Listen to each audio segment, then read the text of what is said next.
विद्यामंदिर रामसिंग वर्ग 9वा ब मार्गदर्शक शिक्षक गुरे सर।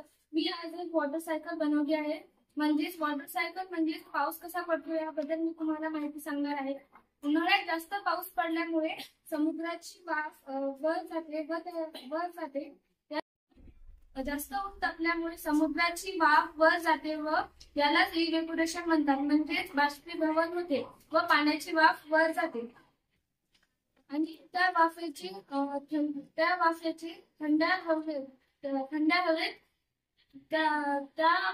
थंड हवेत सोबत संपर्क झाल्यास पाण्याचे थेंब तयार होतात। त्याला प्रेसिपिटेशन म्हणजे घनीभवन असे म्हणतात।